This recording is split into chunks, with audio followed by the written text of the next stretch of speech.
Lord Jesus Christ, I command you to give me your name.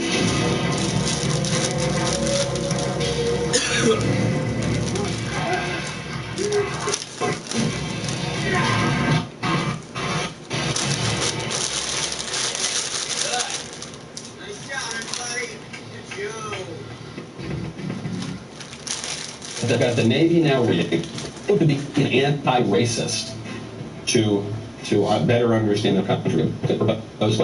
Future discrimination against white people.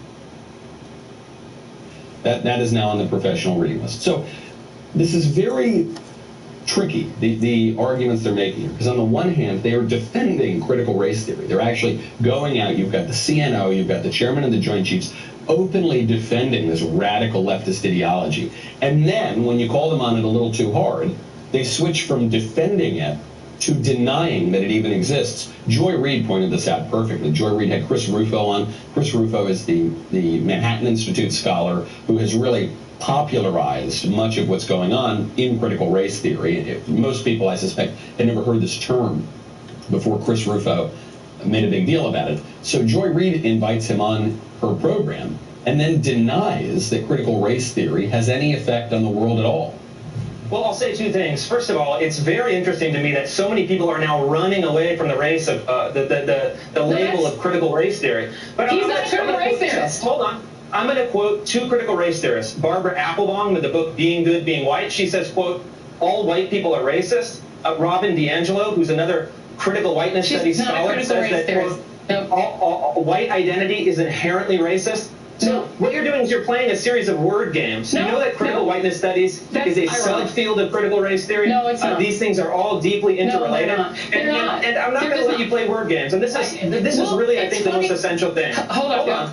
Let me respond at least once. I haven't gotten a full sentence out. Because I'm not going to let you. See, one of the things that, and I don't know, you probably never watched me on TV, just, we didn't know who each other were, not so long ago. But I don't allow people to just make up and say lies on the show. It's just not really right to do that and let people hear. But hold on. Well, Robin DiAngelo, wait.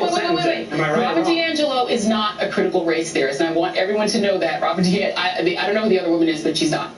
Yeah, I don't know who the other woman is. I don't know anything really about what you're saying here, Chris, but I just want you to know critical race theory is having no effect whatsoever. So this is the absolute gaslighting here, and it's worth watching this entire 15-minute painful discussion. I can't even really call it a discussion because Joy Reid wouldn't let Chris get a word in edgewise. But her argument basically is this retreat into nominalism, to use my friend Matt Peterson's phrase over Claremont. She's retreating back into this point of, well, what really is critical race theory? No, it's not a big deal. Now, the left has made a big deal out of critical race theory for now going on 4 decades.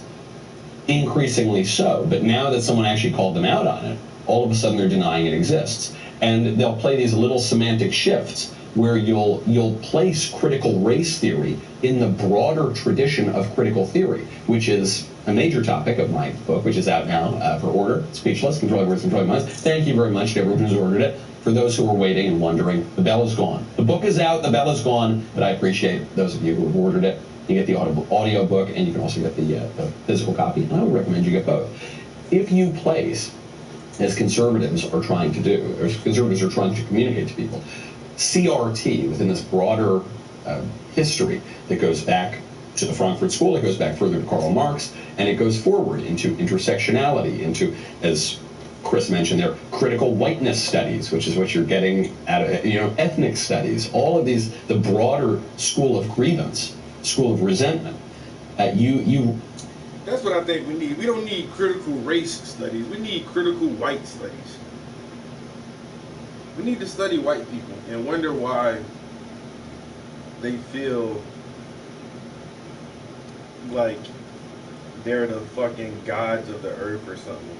Collectively on a subconscious level,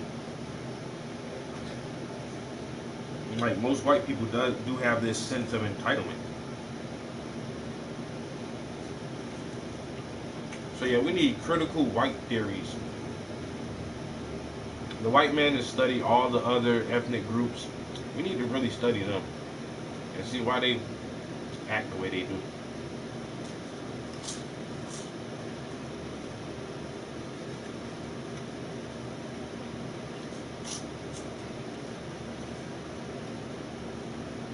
As what a huge influence this has all had on our country.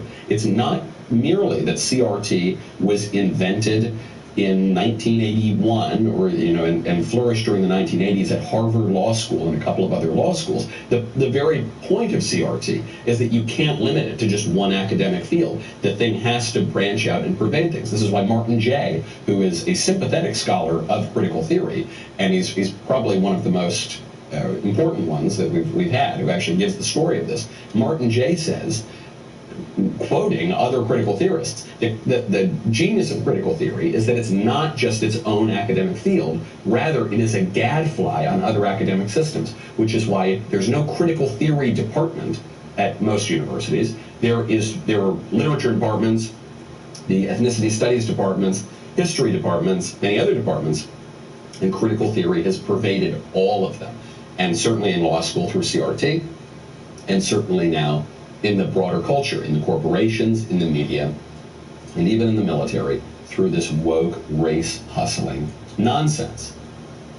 Don't you go before you leave me a comment. Let me know what you think, as long as what you think is very, very positive. Let me know also what you think of my book, Speechless, Controlling Words, Controlling Minds. Available now, finally. It's only been out for about 3 or 4 days now. It's one of the top books on Amazon. I'm pleased to say, because all of you wonderful people have bought the book. You can get the Audible. You can also get the hard copy.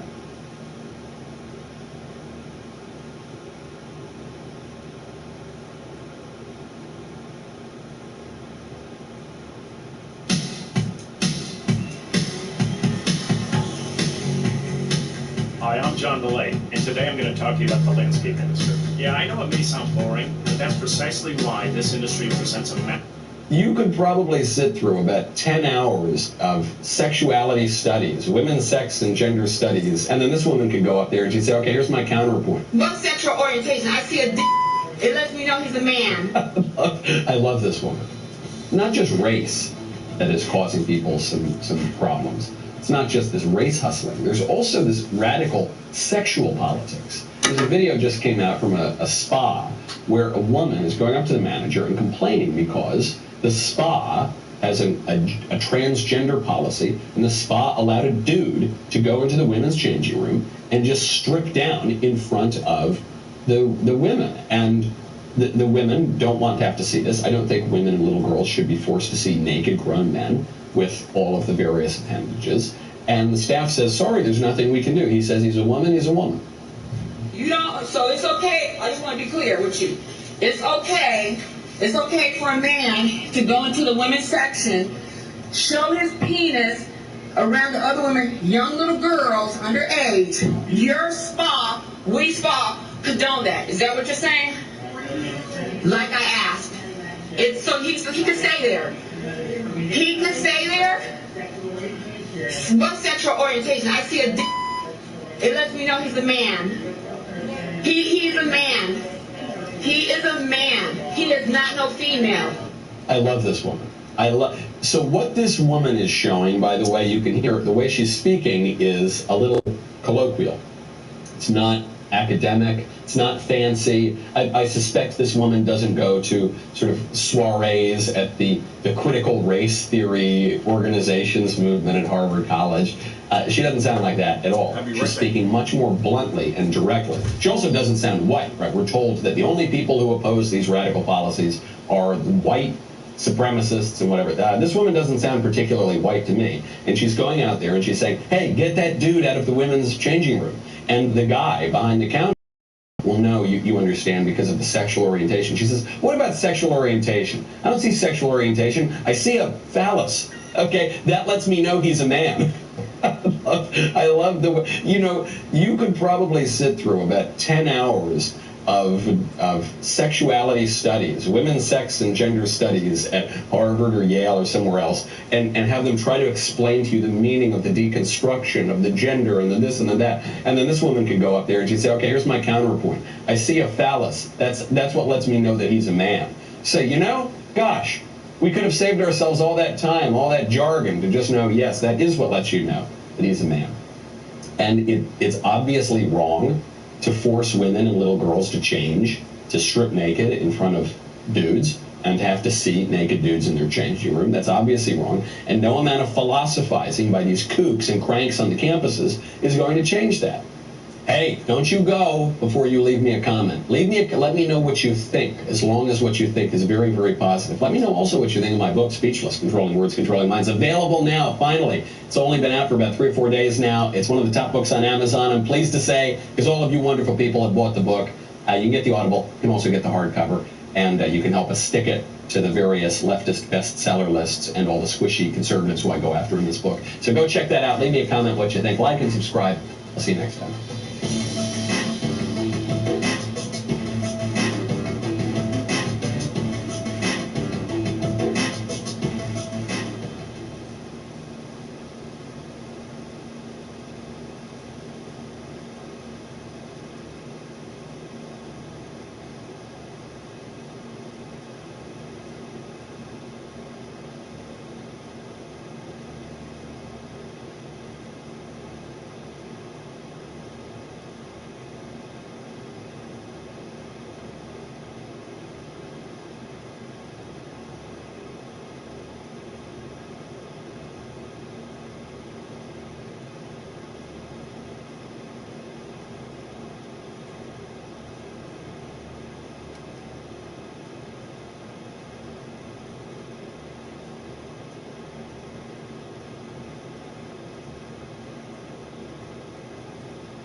Yo, what's up, guys? I'm back. Woo! Gotta go to the bathroom. Feel a lot better now, though. Feel a lot better now.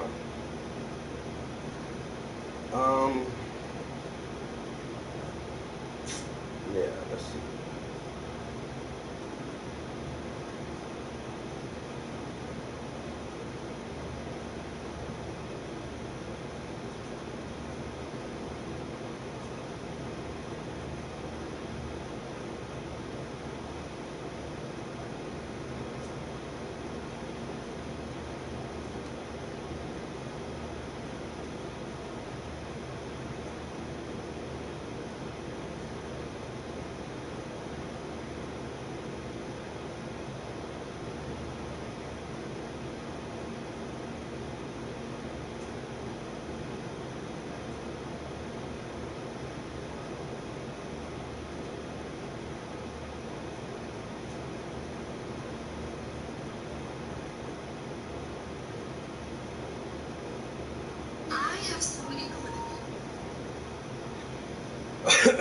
Alright, okay.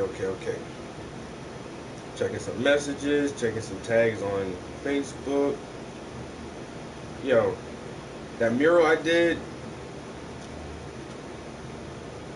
well, the mural that me and my homie did is quite possibly the most acknowledged piece of artwork that I've done so far, yo. Like, so many people, like the photos and posts that I put on social media, like especially on Facebook, so many people have shared this post, made comment, like over 100 people shared it, like hundreds of comments, and I've had people like literally calling me to just congratulate me on doing such a big mural. Like, people just call me out the blue, like, bro, that mural's fucking awesome. So I'm still riding the wave of that shit. That shit is pretty fucking badass.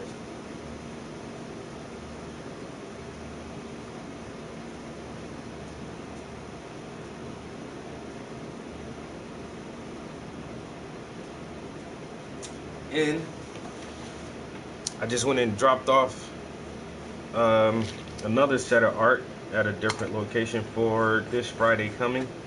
This Friday is another First Friday. Invited to be the spotlight artist at this dope ass collectible toy shop, yo. Dope as shit. The guy who runs it is pretty fucking awesome. His assistant is pretty awesome. So yeah, I'm happy I got my art there. Happy I actually met the guy, had a chance to have a conversation with him and kind of build some rapport. He's a man about the city, a businessman, and so I always like knowing motherfuckers who own their own business. You know what I'm saying? Once again, you are a combination of the 5 people you hang around the most. If you hang around 5 doctors, you're probably a doctor. If you hang around 5 politicians, you're probably a politician. If you hang around 5 business owners the most, you're probably a business owner. You know, I hang around a lot of artists, so everybody know what I am. But yeah, knowing people who do shit.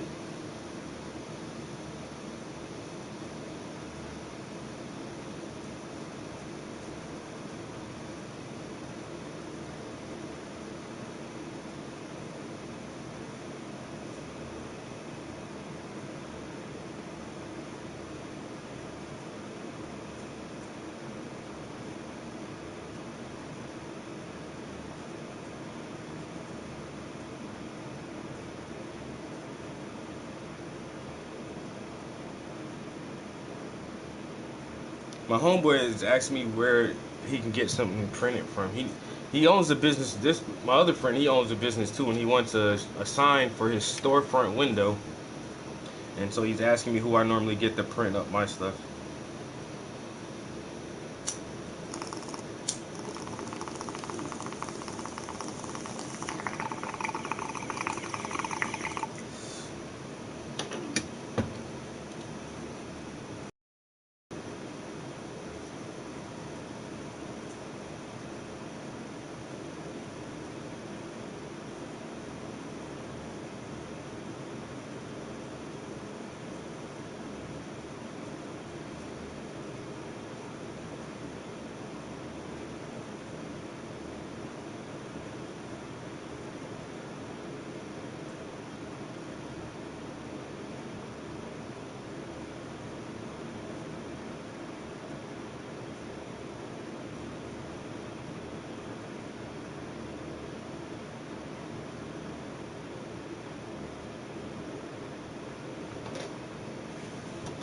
right.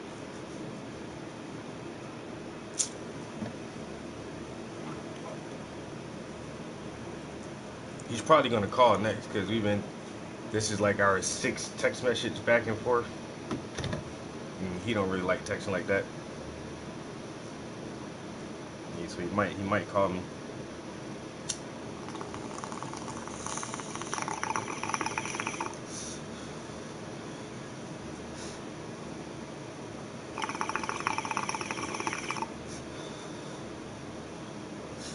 Oh yeah. So I'm still currently working on this commission piece.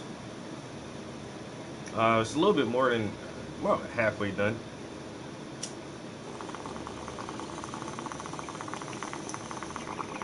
I say that because the background is just black and there's very little to her shirt that she's wearing, so that shouldn't take too long to do. So it's mostly really just her face and adding some highlights to the hair. And then this piece is almost done. It's Wednesday, Thursday, I don't know, depending on how much time I can put in tomorrow and Friday. But like I said, my show is Friday, so I probably won't be able to be in here that long on Friday, maybe.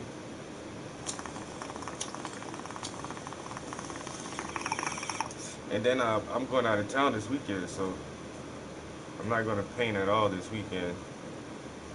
But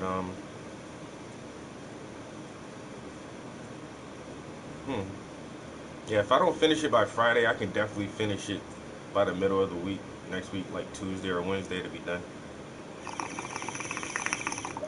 And then that's all the commissions for a while. I probably won't take any more commissions until I finish like a painting for myself. I want to finish the Todro Part 2 and get that done. And then I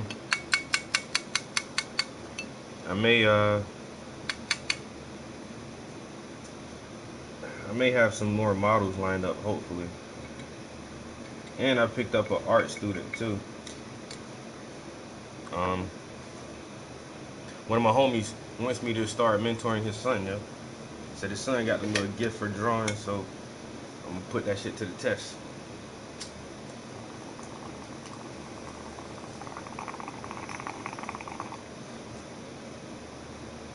Put it to the test and see how that shit works.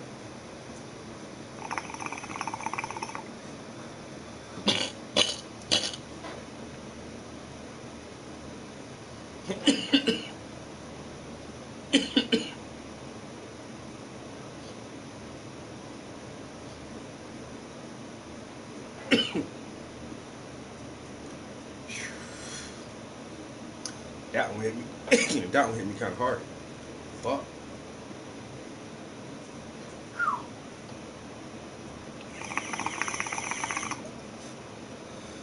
All right.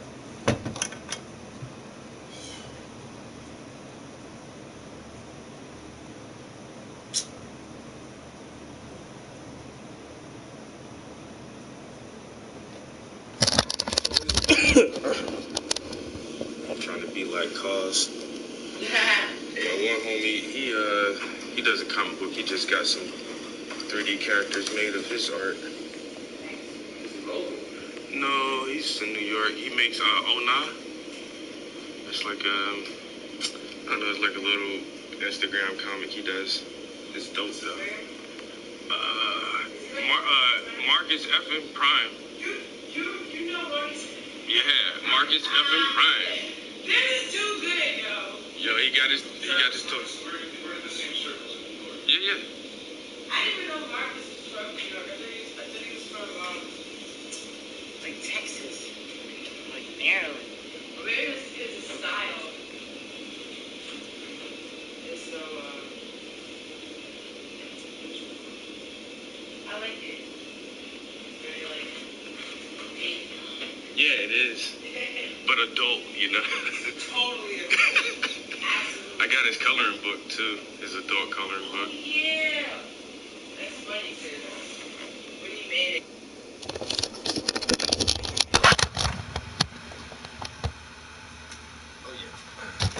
So that's where I have a couple of pieces at. It's a dope ass fucking shop, bro.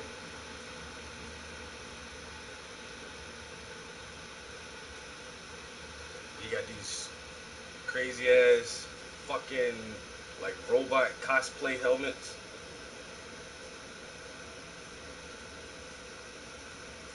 Yeah. Bill Cosby out of jail? Well, I'm about to go get me some Jello pudding. Watch. Somebody, y'all want to see me eat some pudding pops on camera? I'm about to go get me some pudding pops.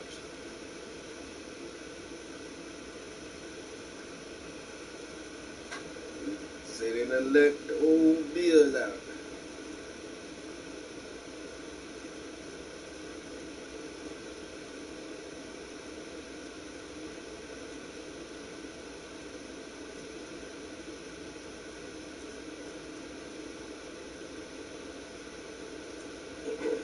They about to let old Bill out. That's crazy.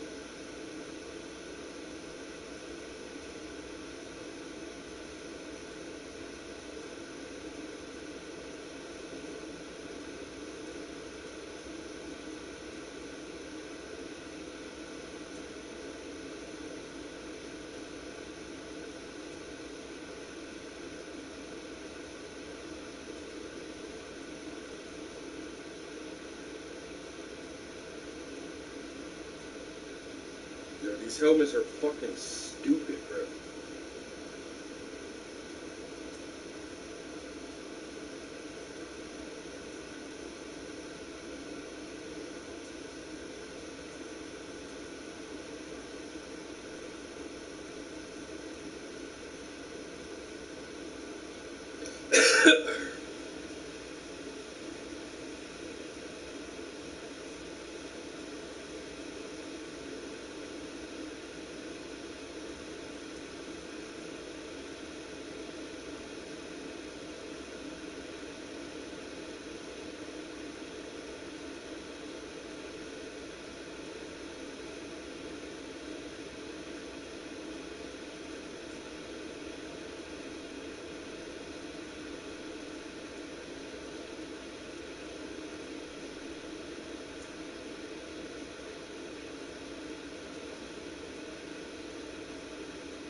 Um,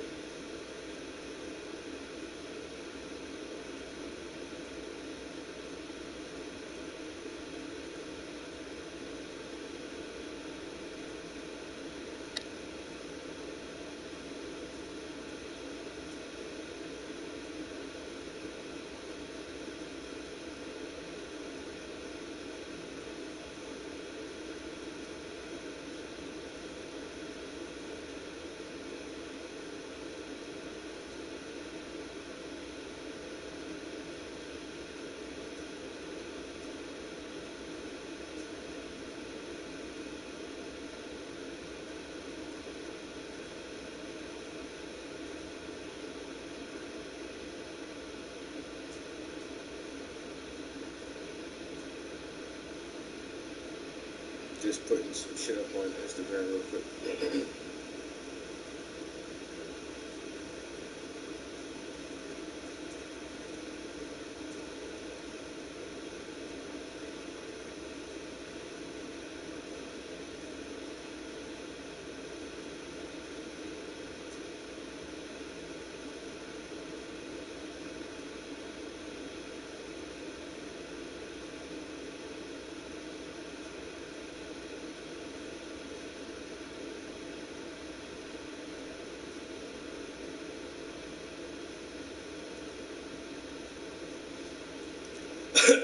Oh yeah. Now, like I was saying, man, I got a one of my homies want me to start mentoring his son. So when the young boy in the studio with me, I'm definitely gonna stream that, yo. You know what I'm saying? I gotta clean up the studio a little bit, make it more kid friendly, but he's definitely gonna have to be able to work and concentrate while on camera. You know what I'm saying? And be able to present himself and articulate himself in such a manner that the viewers can understand. So we got a lot gonna be going on in here. He don't even know it. He think he just gonna be drawing pictures, which is what he's gonna be doing. But ultimately, he's gonna be learning several skills at one time. But my man, you know what I'm saying? My man, he's super smart. He homeschooled his kids, so his kids ain't dumb. You know what I'm saying? He's some fucking smart ass kids.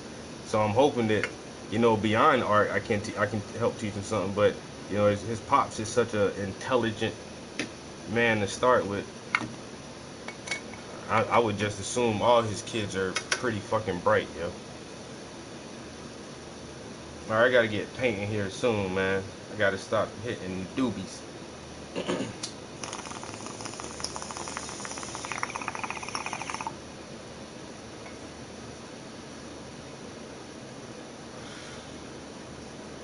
Yo.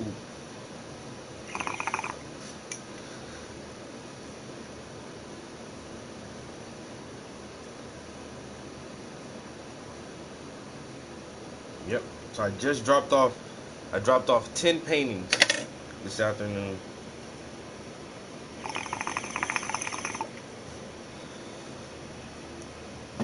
Got 10 paintings hanging up at the homie shop. So we'll see what happens on this first Friday. I'll bring some more prints out there, see if I can sell a couple of prints. Now this is my reference photo. How old is she? God, I'd rather have like teens and preteens, like 12, 11. I tried to teach like younger kids before, and I don't know. It's not that I don't like kids. It's not that I don't like younger kids. It just seems like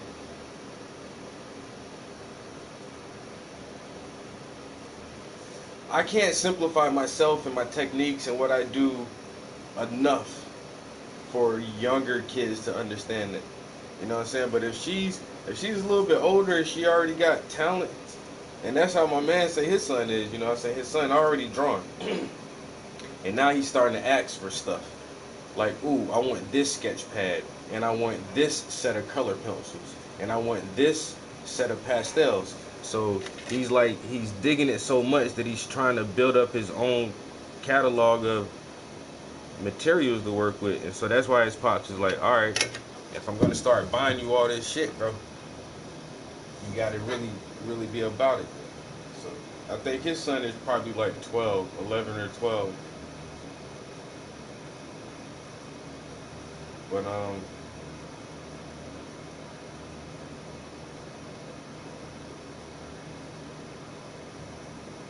yeah, if she already has some talent and she's a little bit older, I don't mind taking on some students, bro.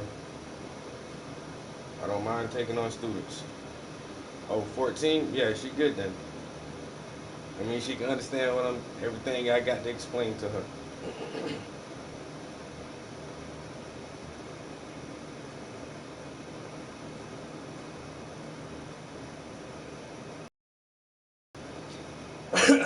Alright, so I've only been here about 40 minutes.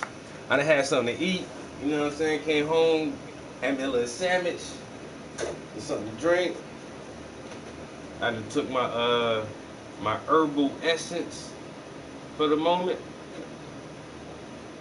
Now, we can't dilly-dally. Gotta get to work. Cause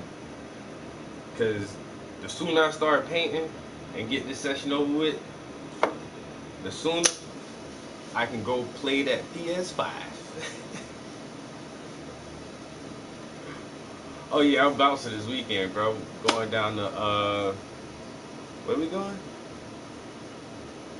Yo, my girl playing a little dolphin, like some dolphin watching shit somewhere in Delaware. Is it Delaware?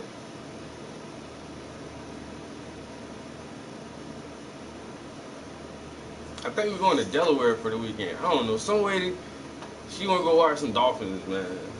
So I done pull out my binoculars.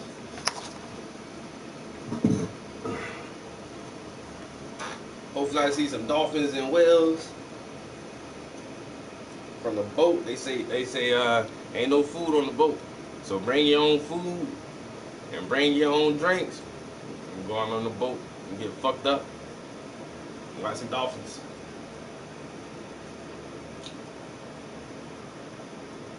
Yeah.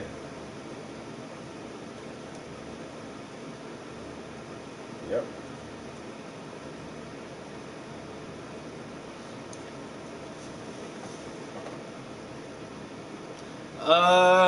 Yeah. I mean, the PS5, bro.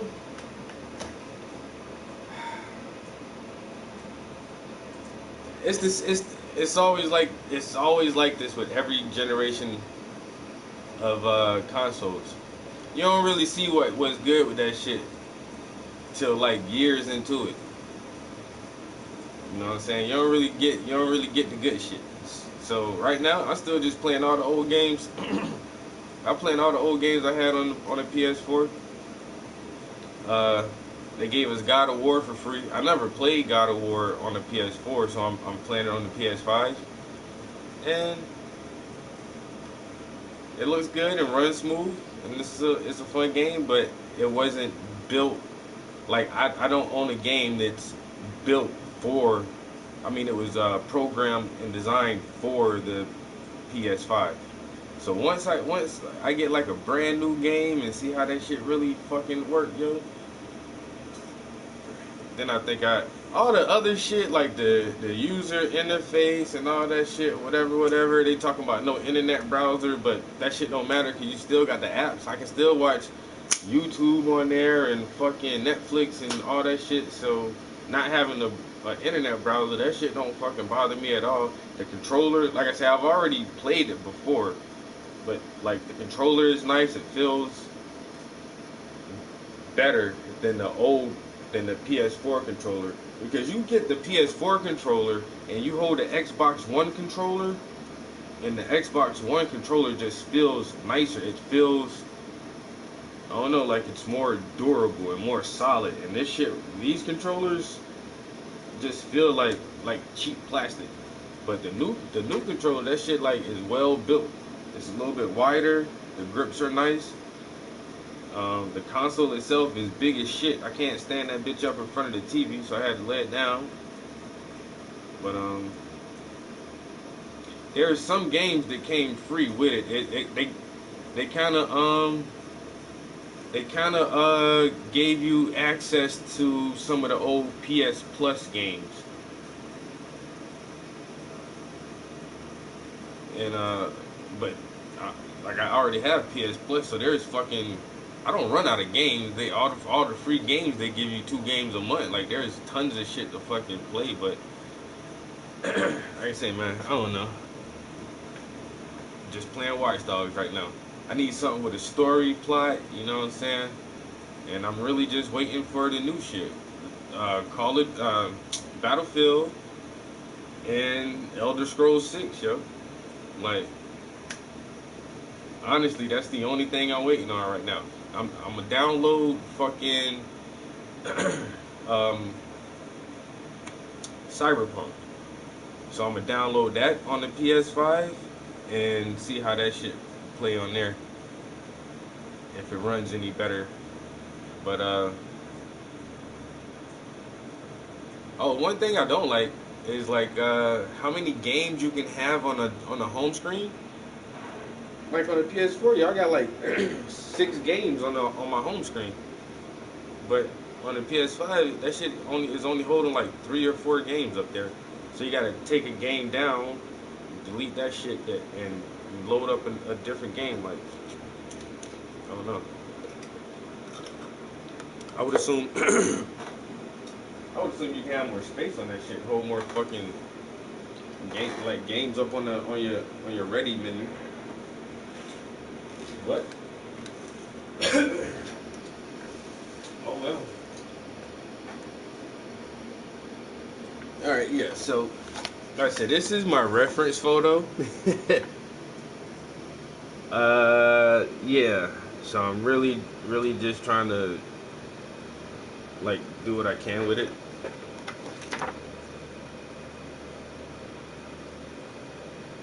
But we're getting there. I mean, I can only add but so much extra details. This is like a really old blurry picture, but it's not looking too bad, I don't think, yo.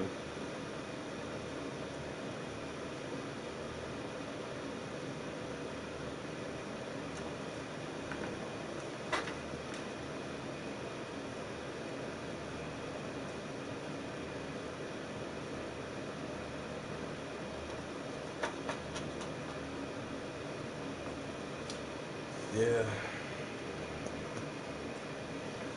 Alright, let's get these brushes wet. Find something to listen to real quick.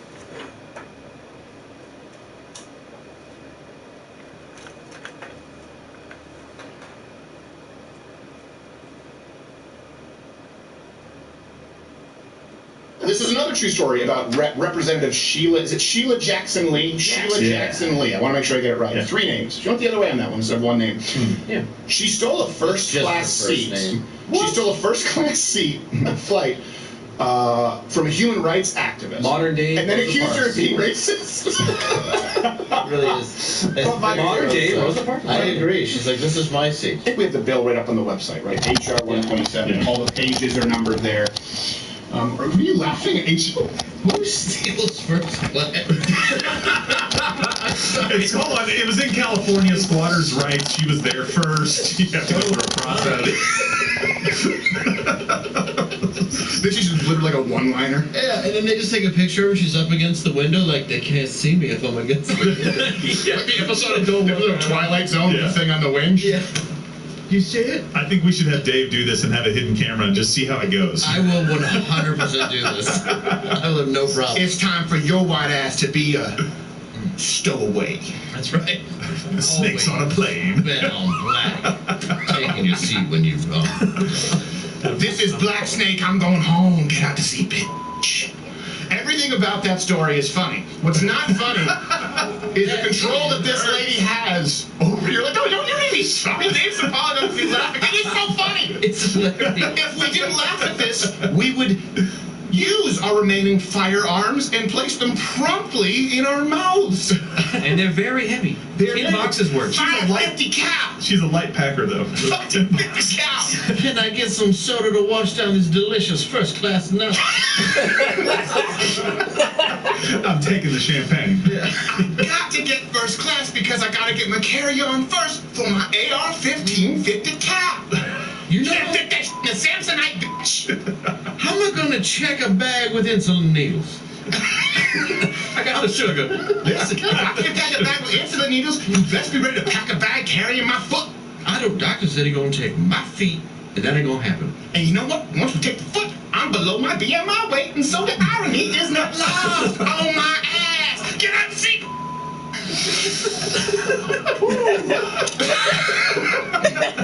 Okay. This plane's going to Denver. It's going to Florida. It's going to Mar-a-Lago. I got a connecting flight to a private island. That's right. Got a big-ass shower. I'm going to give me a massage. Okay. Okay. 2 Vietnam. Let me get back to this. Okay. 5 hours later. What you doing in my seat, bitch? What you doing in my seat, bitch? This is my first class. You thought your white ass could enjoy full-grain premium leather? I paid for this. My grandfather was a slave. You know what? I'm a gold member. What's her next act? Booted someone from first class. Yeah. What's even worse? Why did no one stop her from stealing someone's first class seat? Well, it's grandmother. You can't she's got that. She does have a grandmotherly look, whether she's Aunt Jemima or not. I'm just saying. Because she was an old black lady. Well, yeah, exactly. Do you think for a second that if Dave Landau tried to intimidate someone into giving up their first class seat, that he wouldn't be sucked out the window? Oh, I'd be killed. Yes, exactly. Like Steven Seagal in Executive Decision, the 4-Act 2. Well, and it's their fault. One of these black Democrat ladies got on the plane And then just like walk to a first class seat second hand. Oh, she went big body hard. Yeah, and then the person was like, "Yo, this is my seat." She wouldn't give up the fucking seat. Are you serious? Yo, swear to God. Then yo. what she say? Yo, Shaman, what up, bro? Oh, I don't know. They ain't played the clip yet. They just sit here bugging off the whole situation like this black lady just walk up and just steal somebody's seat at first class. Yeah, cause she a politician or some shit. What is it? I was about to say, cause any other Representative time, Jackson. Any other time a black person tried to do something like that, ma'am, you need to return to your seat. I mean, but that's anybody. Don't take the fucking. That's not your seat. And then they tell you that's not your seat, and you acting dumb about it. Yeah, I like, was gonna say, and now if they fuck with her, I don't feel bad. yeah, that's what I said. This shit is funny. Like, who does that? How you just hijack somebody's seat, yo, and then tell them to fuck off? People be on some weird shit. Because I'm this old black lady. Honey child, this my chair. Yo, today flew by. I still got 2 hours left. I can see you are. What time? I'm looking at the clock like that. What time is it? I didn't know I was hold that long already. I thought I was gonna have PlayStation time. You do have PlayStation time. That's I'm about to get my 2 hours in now. Listen, let me tell you something. When I get off work, I got stuff to do, so you can play all night long. That's what's up. I'm not gonna. I got to pack tomorrow. Yo, his shop is fucking dope though. The shop is dope. I like it. It's beautiful. I like that shit. It's tiny and it's tiny and tough, and like I said, there's not gonna be like a crowd in there like the last thing. Now that I've seen it, I don't feel so bad about wearing something more casual. Yeah, and that's what I'm saying. Go up in there, just chill for like an hour or so. I swear, maybe like a few people come in, and that's what's up, yo. Motherfuckers see my art, yo. But see if I can just skip my break on Friday and leave at like 5:05. Yeah. Get down there, chill, and then walk around and see what else art is out. But the owner of the shop, yo, the boy nice as shit, yo. I like him. He a New York dude, and then his assistant, she like this New York chick too. So.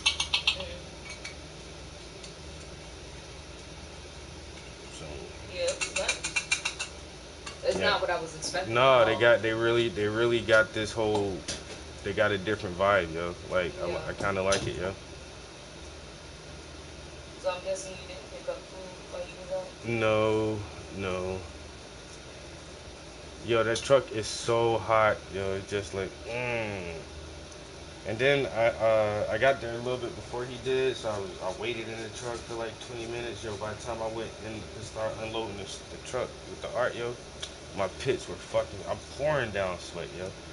And then I'm sure. I'm just saying that's the absolute best pizza we could have got was on that side of town. Yeah. What pizza have we had that's better than that? Yeah, I feel you. But it was, I don't know, like with those, I want to eat that shit there and hot, yo. I don't want to bring that shit home and try to reheat it. It's good reheated. But I feel you. I mean, and if you want to cook tonight, you can. Just figure, let's get something out tonight and then cook tomorrow. So then when we come home Friday, we'll have leftovers. Because I don't want to eat grilled food for 3 days. But I can do 2 days. Yeah. But yeah, we're taking inbound, they're taking inbound calls on Friday. I'll be training them and I'll be like their like lifeline if they get stuck on a question or they don't know what they're doing. So that'll be fun. Which is going to be all day? All day Friday. Every 10 minutes? Every 10 minutes. But I won't be taking it. I'll only be making outbound calls. So, and I really pray to God she keeps it that way. Just let me make all of our outbound calls. I'll process all our refunds, cancellations, anything like that. I'll do it. As long as I don't have to take the inbound calls. As a matter of fact, you can send me all the emails. I don't care if I do 300 emails a day, as long as I don't take one inbound call. Shaman said I made green chicken chili yesterday. Green chicken chili. What is that? We had on Monday, Sunday, we had these little, almost like pigs in a blanket. You put it in a crescent roll, and I cooked some chicken on a cast iron, and then shredded that shit with some barbecue sauce, and cooked some onions, some mozzarella, some other stuff, put that on there, and just wrapped it all up. That shit was bomb as hell. Yeah, that shit was good, yo. It was like savory and hearty. Green chicken chili. You gotta send me the recipe for that. I need to try that shit. and the one I got into it with today was like, so Marisa, what would you say is the hardest thing about the job, and what do you think I need to prepare myself for? Dealing with you, nigga. Right. Well, you know, like I said, me and Mark are buddy now, so. Puff said it's not beer o'clock yet. I'm still in the clock. Me too, Puff. I gotta go back to work. I gotta leave in like 5 minutes. I got off early. Yo, This motherfucker lucky as hell. Yo, some lucky ass shit happened today. Y'all forgot, and I read the email yesterday and forgot all about that shit. So this was since like last spring. We've been getting the alleyway and the court behind my office building. The road was really bad, and they've been slowly repairing it. And so they really replaced some pipes last year. So they had to dig up the whole courtway, the whole alleyway, and relay like city sewer line pipes. So they did all that and did a temporary patch to cover it up. And then this summer, they tore the temporary patch up like a couple weeks ago, or last week, or the week before last. And now they're going to lay like the real final layer of asphalt and the new top coat on it. And so they're doing that shit today. And we got the email yesterday. Our building manager was like, yo, the city's going to be paving behind our building and on the street next to it. So if you don't have to absolutely come to the office, like, don't come here, because the parking lot is going to be closed. There's going to be heavy traffic and machinery all fucking day. So just stay out. And then I get to work this morning, and it's like no cars in the parking lot, just me and the other dude. I'm like, what the fuck going on today? Oh, they're doing some paving. And so I did like 2-3 things and sat around for a minute. I was like, yo, you mind if I go home, bro? He was like, shit, oh, ain't shit else to do. I was like, peace, bro. So I left there. Like, matter of fact, it was perfect timing too, because we still had trash in our center from our Juneteenth event, which was a couple weeks ago. And the guy was supposed to call me yesterday because our president, she's on vacation right now. And so she gave him my cell number, and he was supposed to call Monday or Tuesday. So I didn't get a call from him at all. And then he just so happened to call today and was like, yo, I'll be at the center in like 40 minutes to get that trash. And so it was perfect. I was able to leave work. I went to the center. We got all the fucking trash from off the lot, in the building, and downstairs in the basement. And then after I did that, just spun right around and went and dropped off my fucking art and chill with the dude at the shop for a minute while I kind of help him hang up some of my shit. But then after I see, like, because he got like some collectibles in there that are worth like a couple $1,000, so he's real careful with shit. So after I seen, like, all right, bro, you know how to handle my shit. Like the last 2 pieces, it was like 2 or 3 more paintings to hang. I told him I'm about to dip. I was fucking hungry, yeah. So I just made a sandwich. I ate the rest of that lunch meat and some chips. I did another store pickup. Yeah, where that plate? I put it in the hall. Oh yeah, like I said, I just ate that shit right before I started streaming. Alright, what time is it? Alright, I gotta go. Shaman said YouTube food wishes green chicken chili for the recipe. Food wishes. I'll look into it. Fire roasted green chilies, chicken. Remember that, baby. Food wishes. I'll look it up when I get back to work. So I found a food truck today. Mm-hmm. $23,000. 23? Yeah. That ain't bad. At all. Let me guess. It already got the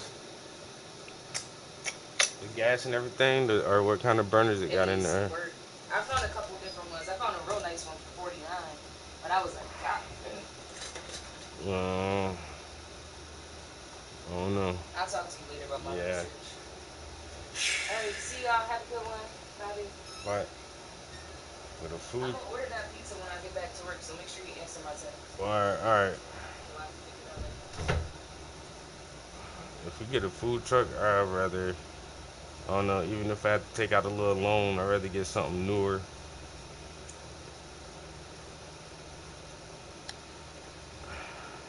But 23, it needs some work.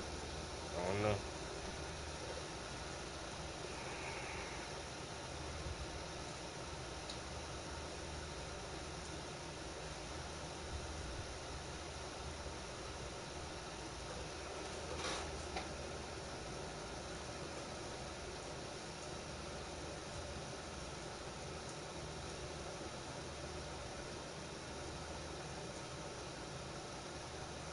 Windows 11.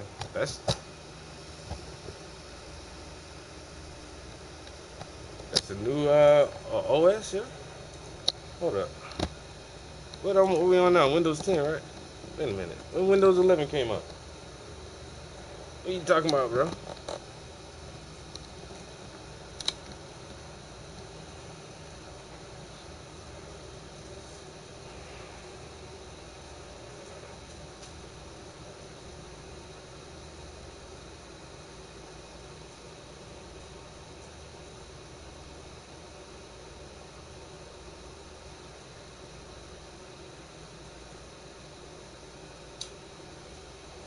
They've given her a pass on this one. She's going to take it to the next level. She's just going to go walk into NetJets and go, that's my plane. That's my plane.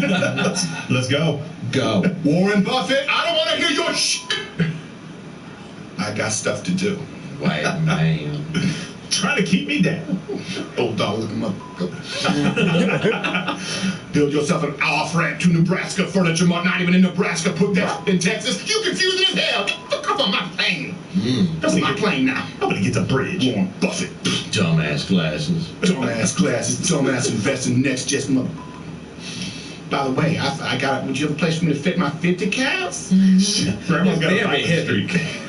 I can't shoot him for some reason. I don't know what. I just kept trying. So I've been putting my 50 cows in a motherfucking trebuchet. It's easier to solve a 28-piece puzzle, and that takes me 3 days. That is French. Trebuchet is French for like it throws it like a slingshot, but it don't kill nobody. It's just annoying. It ain't accurate. It is not accurate. You know what? She's not accurate at estimating weight. No. 10 boxes? Who knows what's in those boxes? Yeah, Her Tinder one profile pound, and says keep on 150. trying to up the rates. Do I gotta pay for a carry-on? Do I gotta pay for a check bag? Where do I put my batteries? Get out of here, Warren Buffett. Sit your ass in the back. I don't know nothing about that lithium-ion shit. Can't put my camera batteries in stowaway. What does that mean? You see this right eye? It's glass, mother. Why is that a threat? I'm not afraid to lose the other one either. Like hitting a knife to it. You see that? That means I got no depth perception. And so I can walk into you before I even know, and I am not held legally liable. I can commit assault and say, it's my glass eye. Yeah, I may only have one eye, but the guy that did this, he ain't got neither. He ain't got neither eyes. That being said, I was the only person in Schenectady who was mugged by a blind person that year.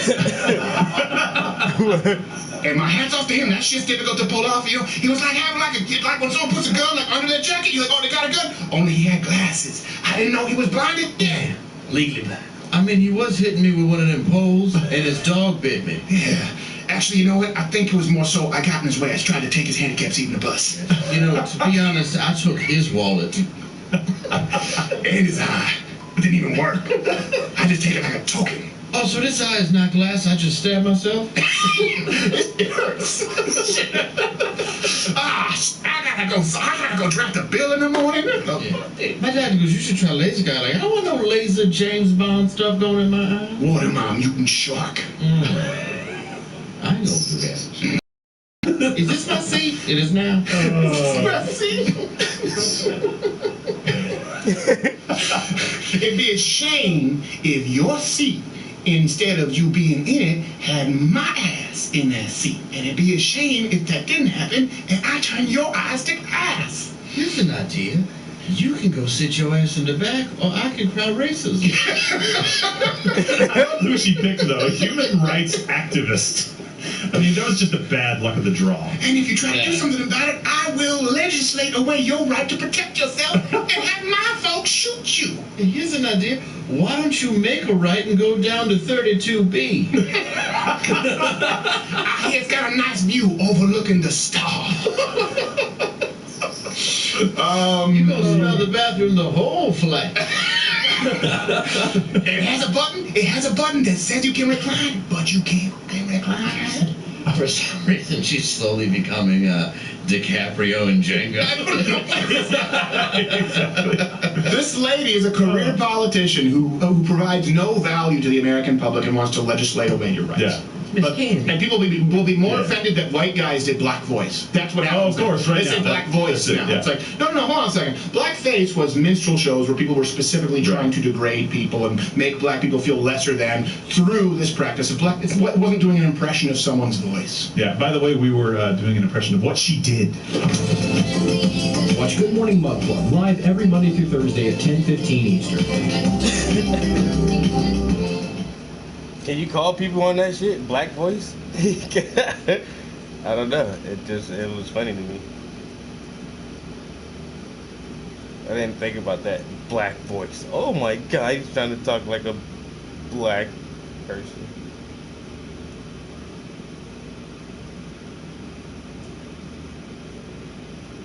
It's a British-born influencer. He's a social media guy who just went viral after completing his 18th plastic surgery to look like a member of the Korean pop band BTS. This man now, his name is Ali London. He also uses plural pronouns. That's like the 17th strangest thing about this story. He now identifies as Korean, and he shared his new self-identity journey on social media. What? I identify as Korean. That's just my culture. That's my home country. That's exactly how I look now. And I also identify as Jimin. That's my Korean name. But not only that, I know it's a little bit confusing for some people. Nobody's ever come out as Jimin or Korean. But this is something that you guys know if you've followed my journey for the last 8 years. I've really struggled with identity issues. He's really struggled with identity issues, and now he's Korean. Some people are saying he's just doing this for attention. Well, I guess he does everything for attention because he's a social media influencer. But he's clearly got something going on here in his head. He's had 18 surgeries to do this. And people are really upset on the left about this, and people are really befuddled on the right about this. But the fact is, this British dude identifying as Korean makes much more sense than transgenderism.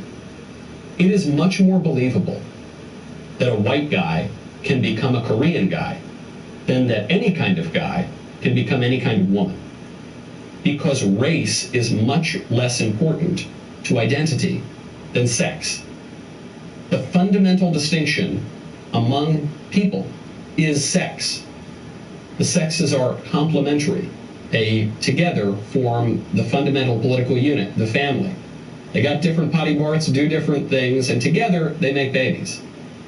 The races have differences, there's no question, much less distinct, much less important. And the left is very upset about this because they've identified racism as the worst possible sin. They've kind of redefined all sin as just racism. And especially if a white person does anything to appropriate a culture of another, right? If a white person enjoys the culture of other people, that's called appropriation. If a white person doesn't care about the culture of other people, that's called erasure. So the white guy can't do anything right. Anything he does with regard to race or culture is considered wrong and evil and bigoted. But this makes much more sense. Now, of course, the guy is not really Korean. And of course, the man who thinks he's a woman is not really a woman. But if you accept the logic of transgenderism, you certainly must accept that this guy is Korean. He's obviously got identity issues. We've all got identity issues these days. This is, I think, because of the deeply religious confusion of our society and the question of what human nature really is. But that question of who are we is now being accelerated by the courts, by the establishment, which is buying into these delusions. Glad you love that clip. There's a whole episode called "The NFL is Gay." That's true. Don't take me off YouTube. That can't be hate speech because the NFL said it itself. Don't take me off. They're going to try to take me. Head on over there, subscribe, like, leave a comment, and most importantly of all, you can order my book, Speechless, Controlling Words, Controlling Minds. It's available now. It's now available for order. Go check it out today. See you next time.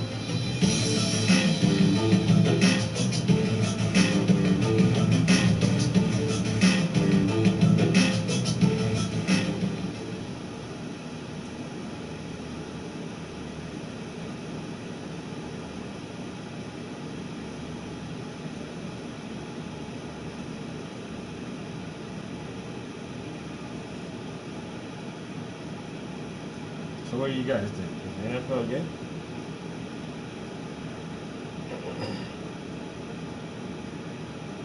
The NFL is gay. I've never heard that, but at the same time, I don't watch sports because they're fucking gay. Nobody had to tell me that part.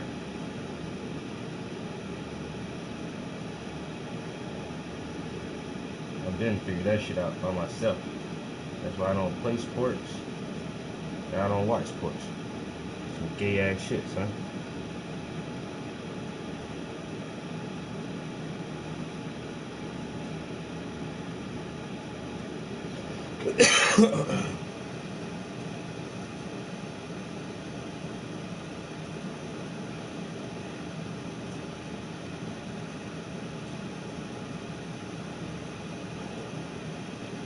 I was listening to Michael Knows.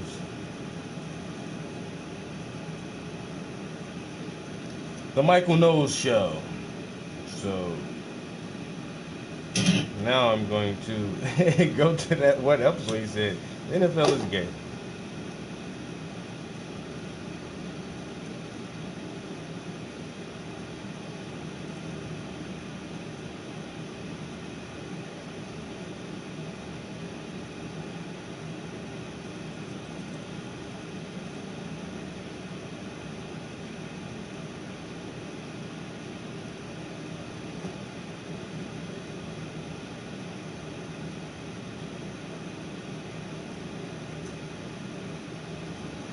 The NFL is gay. It is super duper gay. It is Liberace level gay. And that is not my opinion. Well, that is my opinion, actually. But what I'm saying is it's not my opinion. It is my opinion because the NFL says that it is true. And I'm not saying that the NFL is lame or stupid or, well, I actually am saying that the NFL is lame and stupid, but I'm not using the word gay to mean lame and stupid like people do in middle school or anything like that. I want to be very clear. I am saying the NFL is gay in the narrow sense of men who are sexually attracted to men, because that's what the National Football League tells me that it is.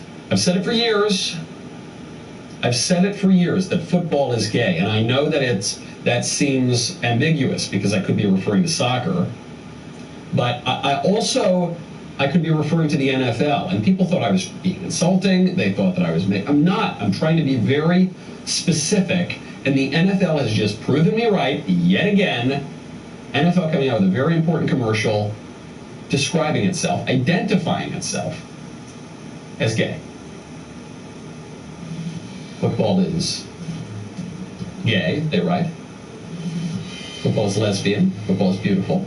Football is queer, exciting, transgender, power, bisexual, strong, freedom, American, accepting, everything. Football is everything, and football is for everyone, the NFL. And then at the end it says, NFL proudly supports Trevor Project. LGBT youth with at least one accepting adult have 40% lower risk of attempting suicide. Go to the trevorproject.org. Okay. First of all, this tactic here at the end is the tactic of an abusive husband. Because what they're saying is, if you do not get on board with Pride Month, and you do not say that football is gay and everything is gay and football is everything, if you do not get on board with that, then you are killing gay people. That's the implication. They're saying that if you do not get totally on board with Pride Month, then you are impelling people to kill themselves. Nobody that I have ever met is suggesting that we should be cruel to people who, especially to young people who have unusual sexual desires, that we should ostracize them, that we should be, vicious and mean. Nobody is saying that. But what this commercial is saying at the very end here, it's almost like a side point. They're saying if you do not 100% give into a very left-wing vision of sex that includes transgender, if you won't trans the kids, I'm going to kill myself. You're going to make me kill myself. Why do you make me do this? I love you so much. This is the language and the rhetoric of an abuser. And the left is abusing this country and using all the same manipulative tactics. But zoom out a little bit. Football is gay, lesbian, proud, strong, bisexual, transgender. The list goes on and on and on. Football is everything. Football is not everything. Football cannot be everything. Nothing can be everything. Football, for instance, is not baseball. Football is not an omelet. Football is not the number 15. And this error that the left is making is to erase all distinctions between everything. You see this obviously in the case of transgenderism, the distinction between man and woman. You see this obviously in the case of the redefinition of marriage, the distinction between marriage and not marriage. You see this obviously in the case of, oh gosh, I don't know, local, state, and federal government. That's all blurring together. You see this obviously in the case of the various institutions of our government, the various branches of power, even the institutions outside of our government, all kind of blurring together. The line between big tech and the universities and the government, all a little blurry. The left is blurring all these sorts of distinctions, and they do it with their language, which, by the way, relates to my book, Speechless, which is now available for order. It's doing very well in the orders. Thank you very much for helping me stick a finger at the eye of the left-wing bestseller lists. It would be really fun if we could manage to do that. We'll see what happens. This is what they want to do. They want to blur the distinction between all of these things. But words, this is why the left focuses on language so much.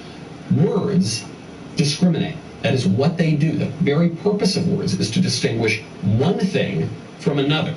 But the NFL says, no, everything is everything. There's no distinction between anything. They're doing it with critical race theory. They're retreating into this position of nominalism. They're saying, what is critical race theory? It's nothing. What does that word even mean? Words don't mean anything. It's all kind of the same, man. Come on, have a puff. That is the error here. This is so far beyond the issue of gay, lesbian, transgender. It's about everything. Hey, I'm glad you love that clip. There's a whole episode called The NFL is Gay. That's true. Don't take me off YouTube. That can't be hate speech because the NFL said it itself. Don't. Mm-hmm.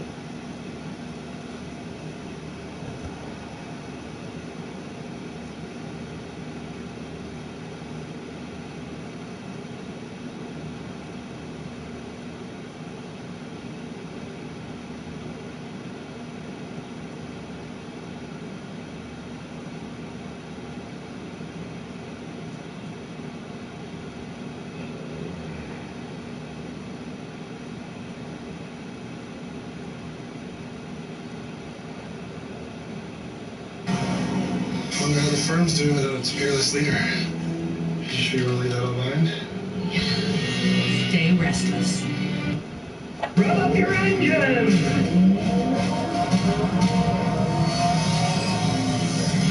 Today I'm going to talk about the cheapest Lexus, the Lexus IS250.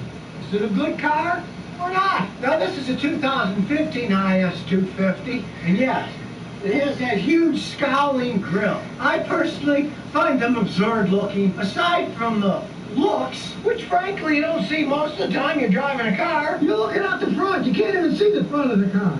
So, what are these lowest price IS250s really like as a car? To begin with, hey, look. They're still made in Japan. So yes, they're solidly built, and under the hood, you take off this plastic crap, and there's a 2.5-liter V6 engine. This one is 2015 and has 204 horsepower. Not racing standards, but plenty of power. In normal driving, this thing's got plenty of pickup. And what I like about it, it's a solid-built Lexus V6 with timing chain, no sense to mess around, with plastic and rubber timing belts. It's also normally aspirated. It's not turbocharged. So you don't have to worry about the turbocharger braking, and of course there's less wear on the engine. And sure, the newer ones, you get one of those 4-cylinder turbocharged jobs that puts out more horsepower, but this plain old V6 engine is going to outlast those things. And it's a typical Lexus, got a nice leather interior. This one's a little messed up because it's been in a flood, so all the mats are gone. But the interior is nice, got a big old back seat, and a huge trunk that just goes back in forever. Now these 250s are made as a sportier car. A little bit tighter handling than the bigger Lexus.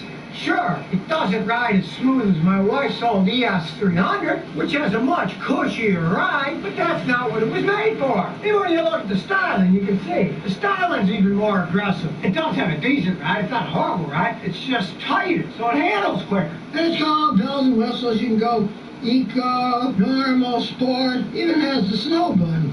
So if you're in the snow, it'll stay in a certain gear longer so it won't slip when you're taking off in the snow. The electronically controlled transmission, you can do paddle shifting if you want, down and up. But of course, most you want to know, hey, do they hold up? Well, yes, they do hold up. They're well-made Lexus vehicles. It's not like they're cheaper made. They're just the lowest price one that you can buy. And in that respect, hey, for me, cheap Scotty, they're still too expensive new. So if I bought one, I'd do just like my wife's ES 300 that I bought. I would buy one of these used in a heartbeat if it was taken care of. As far as I'm concerned, it's a further refinement of Lexus' original idea, where they sent some Japanese dudes to California, where they studied Americans and saw what kind of a luxury car do Americans want. Well, they realized that, yeah, big V8 one rides smooth, huh? But now, they got sporty ones with 6-cylinder engines. If you're only going to be cruising around 75, 85, here in Texas, there's roads that have speed limits of 85, I was going to have no problem at all about it. If you're on a pinch and you got to get out of the way, step on the gas, it takes off really quickly. And as I said, it does it with a normal engine. It doesn't need to use the trickery of gasoline direct injection. It's just a normal fuel-injected V6. And what's really cool about it is it's rear-wheel drive, a classic driver's car. Go under here at the rear end, axles go to the back wheels. It's a serious driver's car. And now they're making even fancier ones. They got V8 engines in them. They're absolute screamers. Even with its V6, this thing's plenty quick enough, and it's a joy to drive, but with none of the headaches of an advanced V8 engine, where everything's hard to work on. This baby, everything's out in the open. It's easy to work on, and of course, it's got the modern conveniences. Down here, you can see, there's the electric motor. It's got electronic power assist. It allows you to drive it either conservatively or in sport mode. So it's like having more than one car. If you're rather conservative driving around, you want to get serious, push the sport mode, you can have a much tighter steering experience. The push of a button. But being a typical Lexus, they're well built. They rarely break down. So you don't have to worry about that system breaking down like you do with a lot of other manufacturers. You can see this one's been wrecked. That's just primer paint. And the cotton bolted on. You can see it's been sprayed over after it's been fixed. But this one took the wreck. Drives like a dream still. So they're solid enough. You can crumple the front end, rebuild them, and they still work great. Don't try that. Well, say a GM vehicle had a customer with an Impel have a wreck like that. The insurance company fixed it. The car was never the same. It didn't handle right. It rattled. It had leaks. These things, you get wrecks. You can actually fix them and put them back on the road. So now you know the truth about the cheapest Lexus out there. The IS 250. And why? It may not be the most expensive Lexus, but it sure was built solid. So if you never want to miss another one of my new car repair videos, remember to ring that bell.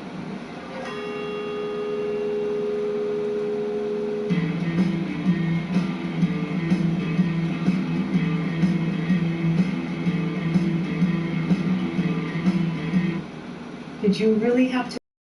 Oh, you know this is my lucky shirt. Every time I wear it, I get the best deals. You don't need it, because the best deals on smartphones are for everyone. Even if we're already with AT&T? Everyone. Right, Lily? That's right. That's kind of been our thing. See, you can take it off now. What?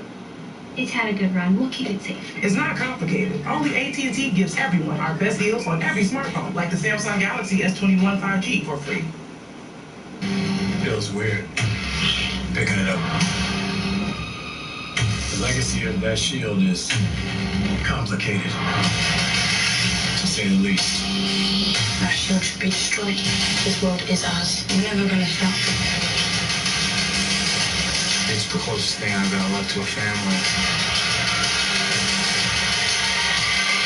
I'm not gonna let anybody tell me I can't fight for it. Now streaming on Disney Plus, and upgrade to the Disney bundle for even more.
Bowl happened last night, and everyone was talking about this mumbling bag of human excrement I've never liked. Time for our segment on Bruce Springsteen. What a piece of He looks like a piece of You said you guys liked Bruce Springsteen. Yeah, he's got this one song that's kind of creepy. Yeah, what is it? Well, how's it go? Hey, little girl, is your daddy home? I was like, y'all know that song? It's called Man on Fire. No, I'm on fire. I'm on fire. I don't know something. Yeah. Well, the clap will beat Burns. Oh. It sounds creepy, but it's a nice song. Yeah. Here's why I don't like Bruce Springsteen. His Christmas song is the worst ever. He's a total fake. He's a diva. He calls himself the boss man. He refers to himself in the third person. And if you go and look at his old clips, he sounds like Ralph Macchio talking about this one. And now he's talking like, hey, man, I'm from a small working town. No, you're not. No, you're not. You're like Bill O'Reilly. He talks about the folks. He hasn't met a folk in 45 years. Tell us how you really feel, Steve. All right, so this is the Super Bowl commercial. This is the trend now, right, of course, as everyone is calling, now that we saw this when Barack Obama was president, after they called George Bush a Nazi, and after they called Donald Trump a Nazi, as well as yours truly, and, of course, famous black Nazis, Ben Shapiro, notorious Jewish Nazi. Now they're like, forget all that, you're still Nazis. But it's time for unity, and there's nothing that crystallizes that more tone-deafly than this Bruce Springsteen Super Bowl pile of shit. It's not the property of just the fortunate few. It belongs to us all. Whoever you are, wherever you're from. It's what connects us. Yeah, I love how they just show him in front of a diner where he would never go. Never set foot in ever in his life. He would send in his indentured servant and then beat him mercilessly and deport him on visa charges if he brought him something with dairy. Yeah, I'm down at the diner just drinking my coffee. Oh, this is Trip. You're going back to Qatar. Why is he so breathy? Because he's full of crap. It's like Al Pacino. If you go back and watch Al Pacino's best film, Serpico, it's like, hey, listen, what do we do about these dirty cocks? They're here now. And now he likes big asses. It's disingenuous. He wants to sound tough. Bruce Springsteen, you've never written a good song. Okay. Just facts. So he could. I love how now they're calling for unity, right? Hey, let me ask you, Hodge Twins, because you were minority, more conservative voters. Yeah. Did you feel like the left wanted to unify with you? Did they embrace you with open arms? No. Yeah, especially the threats we get in our email. It's like it's disgusting. Like we've been betrayed by the black community. Yeah. They say we betrayed them, but they betrayed. Well, we actually betrayed each other. Bruce Springsteen. Now he wants, hey, unity, man. This is him not only with vitriol. Look, we have a collage here. You can see just all the vitriolic hatred from Bruce Springsteen, the worst of the worst. But here's a letter that he wrote, which is always, don't you just love it when these self-righteous celebrities write letters that they never expect politicians to write? It's like, dear Donald Trump, fuck you. It's like, oh, wow, yeah, I'm sure they'll get right on that. Where my stamps? The boss is sending me a letter between bowls of green M&Ms and not going to diners.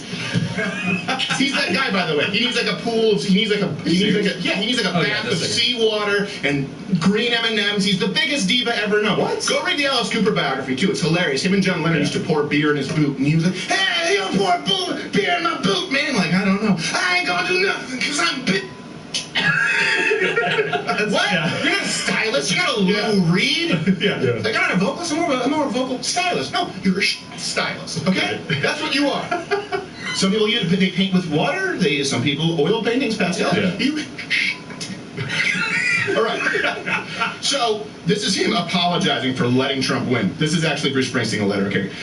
Imagine if I had done that for 2 or 3 weeks. If I had bird dogged the man, I could have stolen his audience, stolen all his TV crews. You don't think they would have rushed to me and wanted to hear my opinion on the big man? Not only would I have won over some of his supporters, but Trump almost definitely at some point would have come after me. And how bad do you think that would have been for him? You think the new boss could have attacked the original and got away with it?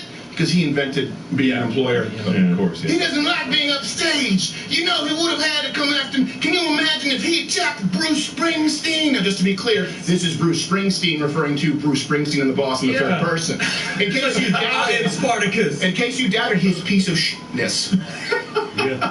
And by the way, he thinks all Trump supporters are racist. I don't know if you knew this. Oh. Yeah. From that article, he's definitely inciting violence. Yeah. If that's what I if you're accusing the sitting president and everyone, 70 million people who support him of being white supremacists and neo-Nazis, I don't know how that's not inciting violence, as opposed to saying, hey, we need to fix the integrity of our election. So this is something else he wrote. He wrote, a good portion of a fine country to my eye has been through thoroughly hypnotized, brainwashed. You mix in some jingoism, some phony patriotism, fear of the black planet, vanity, narcissism, paranoia, and conspiracy theories. Vanity, narcissism, but referring to yourself in the third person.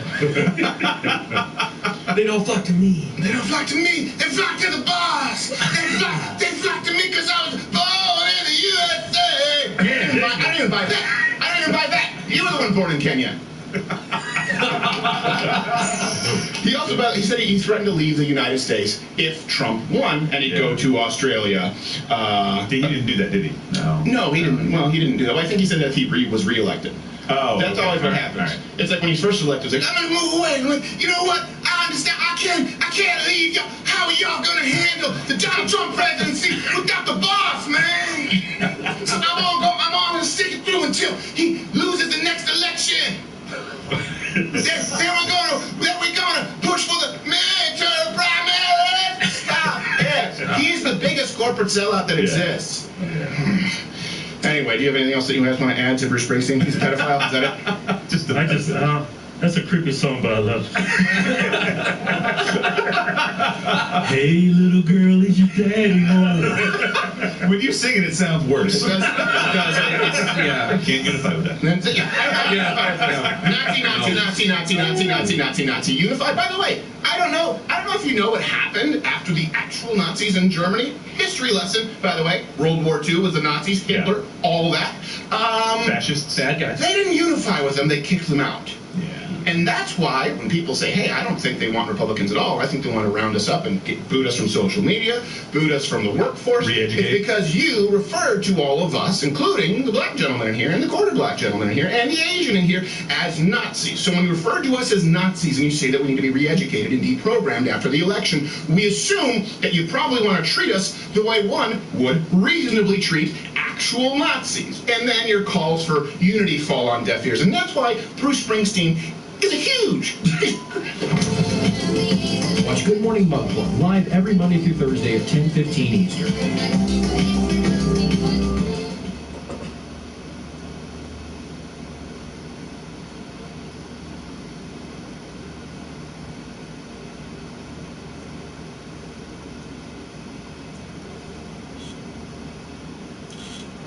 Oh man, it's like it won't cool off in here, yo. Take my ass downstairs.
Hey.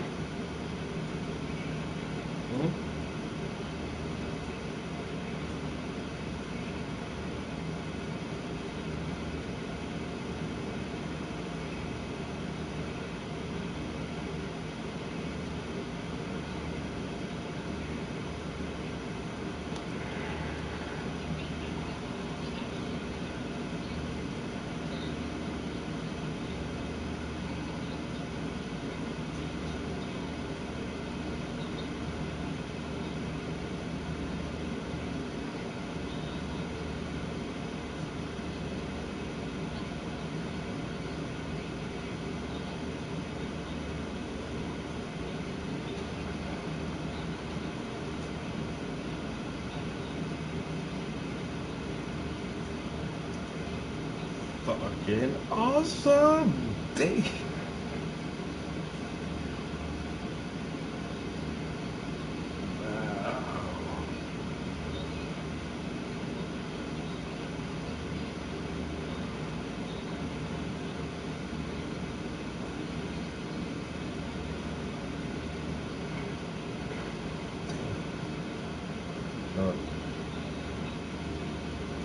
Yo, that's what's up. Thanks for the name drop. That's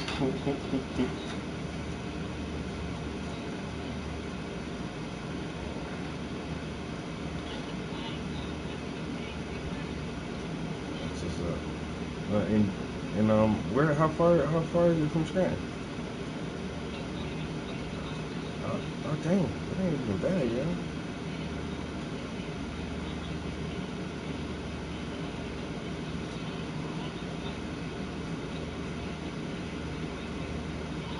Oh yeah, yeah. Okay, yeah, I remember you said that.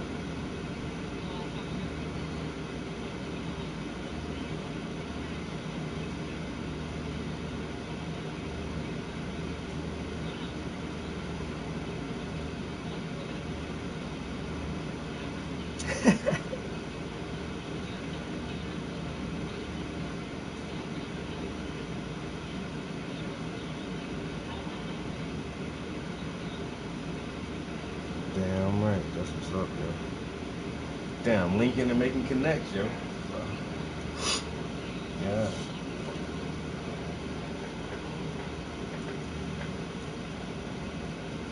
I swear, yo.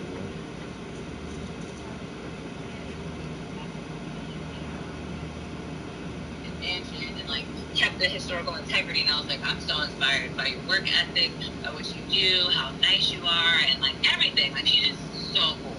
So yeah. Yeah, that's what's up, yo. Happy you enjoyed your work time. with her, you'll know she's amazing. Yeah. Now I might have to book me a weekend out there. You have to. Like I'd come back. I was like, yo, mom, we have to have a mother-daughter trip here because it's amazing. And the food, yo, which is also I'm about to call Ryan next because she's trying to find another chef Oh, for wow. the bed and breakfast that does breakfast. And I'm not sure 100% if he does, but either way, I want to link because she's like, I'm hoping that I can find somebody black, preferably, obviously, who's kind of local. I said, I have somebody for you too. Yeah, I said, I can't give you his info right off rip without asking him because I don't know what his schedule is like. He's trying to open a restaurant, blah, blah. But I'll ask him and then I'll share his contact once, he gives me the green light. She's like, okay. I said, but Travis, I'm sure he always lets me, plug him, so it's fine. So I gave her your stuff, like, right there, but. Yeah, I seen the fish and grits, like, okay. Yo, I don't even eat fish trash. When I tell you I'm still listed over that, I'm like, yo, the chef that was here was so good. He has a restaurant in Philly called like Rose Petals, I think. I don't know. I wrote it in my notes. So if I'm ever in Philly, I'm going down to the restaurant because wow, the food was so good. And then he made like French toast and these sauteed pears. It was so good. Like it was so great. I wish it was like food more than just breakfast, but I wasn't complaining at all. Like it was so good. So that's what's up. I'm happy you had a good time, yeah. I had a fantastic time, and like I said, I don't want to leave, but I gotta go. Oh, and the last thing I want to ask you real quick, did Alec, the guy with the dumpster, hit you up or no? Yeah, we got that done today. Oh, you did? Okay, because I wasn't sure, because Heather was like, I never heard from the guy. And I said, well, I gave Travis and your contact, so he might have connected with Travis. Yeah. So all the trash got out of there? I know it was gross and disgusting. Yes, it was. It was getting really bad, so it was perfect timing because any longer, and I don't know. It would have been rancid milk and ice cream. Oh, it was so bad back there, and I was like, every day I'm like, we need to get this shit out of here. Like, we have to get this shit out of here. And that's why I was like, I don't even want to put that shit in the dumpster in the hot, baking ass sun. No, it needs to go. Yeah. So, yeah, we got it. We got all of it out of there. Great. Awesome. Thank you so much for doing that. No problem. But alright, I'm gonna go because I'm trying to get on the road. Alright. And Heather is calling me. So we'll see what she got going on. Alright, I'll let you later. Alright, bye. Bye.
My hands here, you put your hand.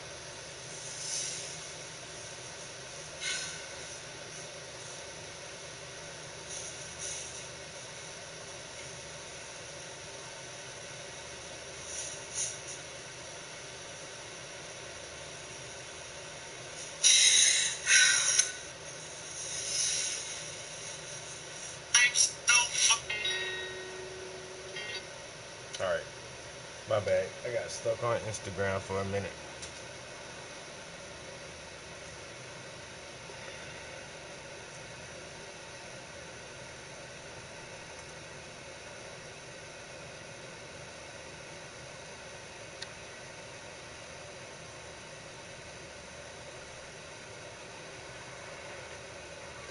What matters to the students of DA Distance? I love my classes. I'm preparing for my future. Okay, we're coming on the air with breaking news about Bill Cosby. The Pennsylvania Supreme Court has overturned the 83-year-old actor's sex assault conviction, and he could be released from prison within hours. Cosby served more than 2 years of a 3 to 10-year sentence, convicted of drugging and molesting Temple University employee Andrea Constand. Ron Allen has been covering this case from the very beginning. Ron, why was the conviction vacated? Throughout this entire process, Cosby had complained that the other accusers, other than Andrea Constand, were allowed to testify at his trial. And remember, the first trial ended in a deadlocked hung jury.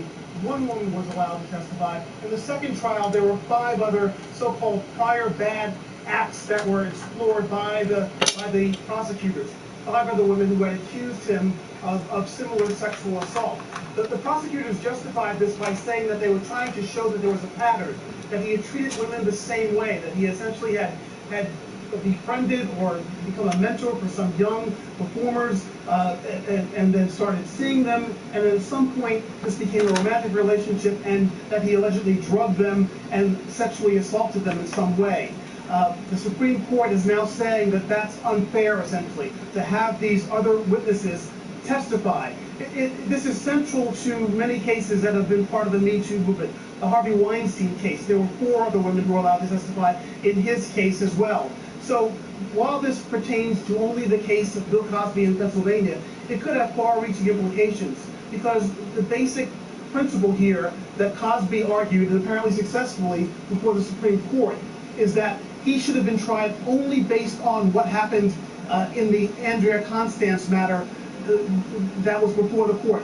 That the jury could not and should not have heard other testimony from other women about other things that he had done. There was also a deposition that had been sealed as a result of a civil suit that Constance had brought against Cosby. The judge in the criminal case against Cosby allowed that deposition to be unsealed, even though there was an agreement Cosby maintained with the prior prosecutor that it would remain confidential and secret. So basically, Cosby's argument throughout this whole thing has been he wasn't treated fairly, that he was that other witnesses were allowed to testify that didn't pertain to this particular case. And it appears, I'm still reading through the decision, through the opinions, but it appears the Supreme Court agreed with that basic principle. All right, Ron Allen, thank you. I want to turn now to NBC legal analyst Danny Ceballos. Danny, does this open the door for a retrial, or what potentially happens now? It does. I'm still poring over this opinion, Lester. It's multiple pages and getting through it, and I'm seeing that the court didn't even address the 404B issue, which is the witnesses, the prior bad acts witnesses. But it appears that the Commonwealth, and that's the state of Pennsylvania, would be able to try Cosby again if they so elected. So this is a massive win. I can tell you, handling many appeals in the Commonwealth of Pennsylvania, that they are not easy to win, that this is a very rare event to have your entire conviction vacated like this or overturned. And so it'll be interesting to see what strategically the Commonwealth does going forward. There was also some questions at the beginning of this case about prior agreements with the prior DA. Did that come into play here? It did. It is something that is discussed. I haven't read the court-specific ruling on it, but it appears that that is one of the bases on appeal And essentially the argument was that it appears that Bruce Castor, the prior DA, made some kind of unofficial deal where allegedly that Cosby would agree to take a deposition and possibly get a civil settlement for one of the victims. And in exchange, at least Cosby argued, there would be no prosecution. Whether or not or how much of that is true, I'm not entirely sure, but that was a main basis for appeal. Essentially that Cosby was already essentially immune because of an agreement, allegedly, with the prior prosecutor.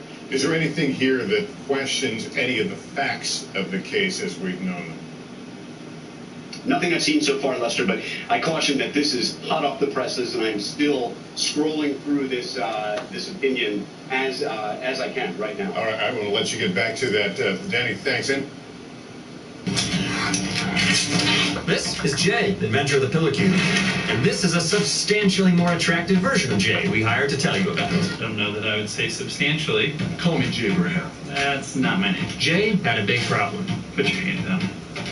He had a huge gap between his head and his bed that no pillow could fill. He found that a regular pillow lacked the support he needed to fill the gap between his shoulders and his big head. He woke up sore, unrested, and achy. I feel sore, unrested, and achy. That's when Jay had his great idea.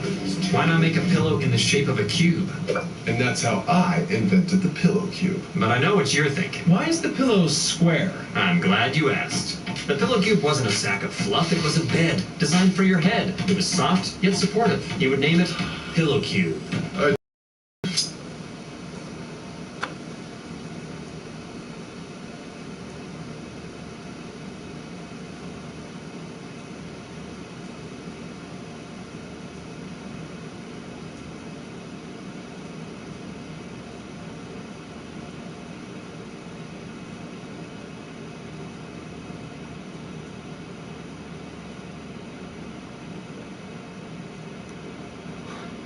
Or Photoshop. Oh, let's play it.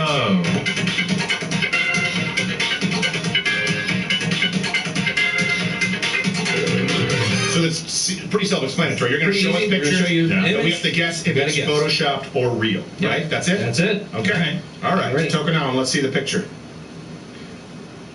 Real. That's Lindsey Graham. Or Photoshop. Oh, that because of all the liver spots and the blue lips? Well, I don't know. He could have just come out of a phone booth and changed from Rachel Levine. Could have been a bad day. I'm going to say that's photoshopped because he would have a better makeup artist if he had those liver spots. That's photoshopped. Okay. And I'm going to say that's photoshopped, and I think that's actually Harry Reid's hands after he got beaten up by his brother Larry. That might be true. Nice. Are you ready? Yeah. Here we go. It's real. It's real. I told you. No. Oh my God. Yeah, it's real. What do you have? An iodine IV for breakfast? He's very old. I think he's old, but he did something happened to him at some point. I can't remember what it was. He either had surgery or a procedure or something. You know. Yeah, maybe he's just dead inside. He's a turtle. He's become a zombie. He's the first zombie in Congress. He hasn't found his new shell. He looked at Dana Carvey as the going to the Turtley Club. Yeah, wow, that's real. All right, here we go. Probably also the funniest thing, Harry. Did you not remember when Harry Reid? He was all bruised and beaten up. So funny. And he claimed it was from using resistance bands in his house. No, it was a drunken bar fight with his brother Larry. Yes. Larry Reid came in and beat the hell out of Harry Reid. I just picture like a cartoon tumbleweed, and rolling. And then he claimed it was using resistance bands in his shower. And so someone who's used resistance bands even during the quarantine. I fell in the shower. Yeah, there's no way you would ever use those resistance bands in the shower. In the shower? Shower door. What are you multitasking? Like, I'm bathing and working out. Harry and Larry Reid.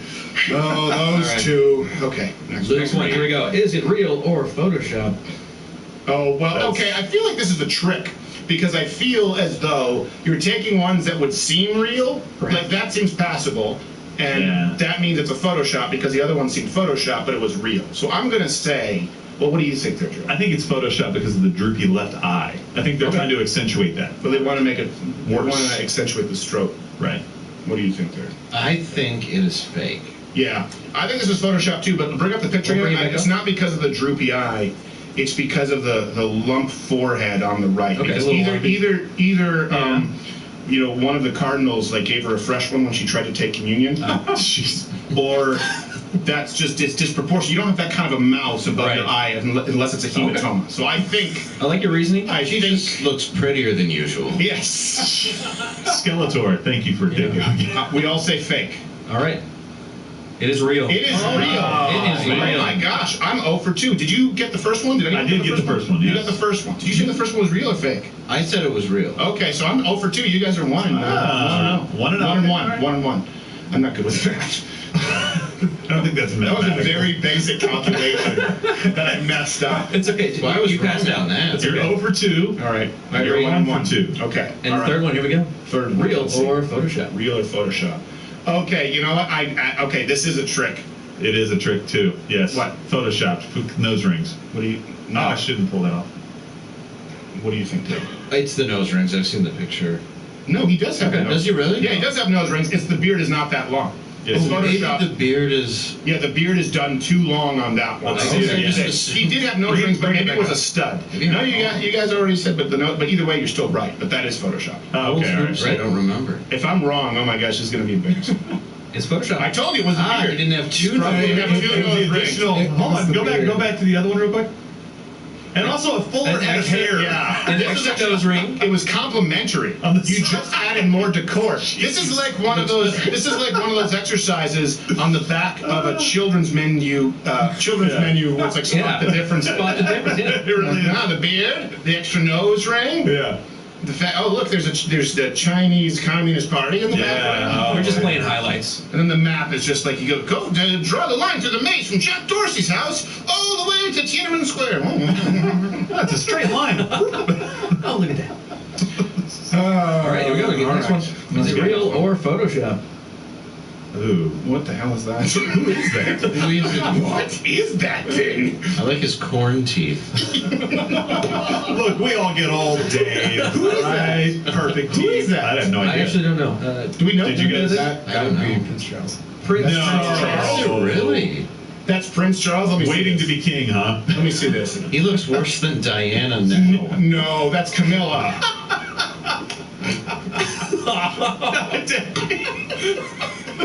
And all of our UK fans just tuned out. How dare I missed it and it came back around. Did I understand? What do you think? Sorry, England people. I'm thinking I'm going to go with real because waiting to be king takes it out of you. Well, I didn't know that was him because now his teeth are too nice. Never going to perform in the UK, huh? Right, just wait, take it off the Sealing that table. deal, yeah. No, I love those people. Yeah. I like John Cleese. I love those goofy Yeah. teeth bastards. Yeah. That is centuries of England. All right, Steven, what do you think? Well, you didn't give me what you I'm gonna go real on that. I'm going to say real. I'm going to say real just because of the genetic lineage. It is. It's true. Real. It is It is real. I totally cheated on that one too because Hold I knew on. that one. I knew that was what inspired the game. Oh, okay. Yeah. All right. How old That are does you? not- Your body just gives itself shiners. Like he's just wearing Irish sunglasses. What'd you do? I slept on my pillow last night. All the love's just. I had a meeting with Harry, and he is Shirley. All right, this is the final one. Okay. Oh, This jeez. is the showstopper. Here we go. Real Oh, or Photoshop? my. Okay, I think I know this, but you guys. It's unfortunate. What do you think there, Gerald? Let's take a deep look. I am going with Photoshopped. Oh man, I want it to be fake. I don't want him to have led our country for 10 years. And then have. He has worse tits than Chaz Bono. And that's terrible. They definitely have milk ducts. I gotta go real. I'm gonna go real again. Real? Okay. I'm going to say that this one is fake. And just because, look, bring it back up. The reason I'm going to say fake is because of the curvature, the underboob of Barack Obama. I agree. You And guys are real something focused else. on the boob there. Something else, and on the wrong boobs. And there's something off with the jawline of Barack Obama. Yeah. Oh. Also, I think you'd Interesting. be able to see Michelle's penis. Interesting that you would be focusing on. Oh, okay. Sorry. I mean, if she wanted you to. If she availed it to you. Yes, it's a joke. I think she's a woman. If she consensually decided to show you her giant throbbing penis, then you might see it. Yeah, she's very big into consent. You said real, I say fake. All right. No, I said fake. Don't tell me okay. that. Yeah. It is fake. Yes! Oh, I am relieved. Wait, Not because that's the the guy. original? This is look. No. That's what? Oh, you just We made actually boobs made her bigger. more feminine. Really? He's This real? is the original. Wait, no, a second. There's no editing to his titty? There's no editing to the titty. The titty's real. There's no editing to that man's titty. I thought that was what was fake too. Wow. All you did was slim her down? Slim her down. Are you? No, hold on a second. 'cause I You made his bicep a little bit thicker. Look, hold on a second. I know with your little 23 an hour, everyone who works here, that you guys think it's funny, but I'm going to be left holding the bag. Yeah. I'm going to be held legally liable if that's not the truth. Are you? You This is the swear? truth. That's the original Photoshop. That's the original. She was just slightly fatter. It's not a Photoshop. Everything else is the same on the back of the kids menu. That's it. Wow. You wouldn't like her when she's angry. Poor so who won? Was it Gerald? I did. I think Gerald won. Yes. All right, you guys let me know if you won there. We're going to play that.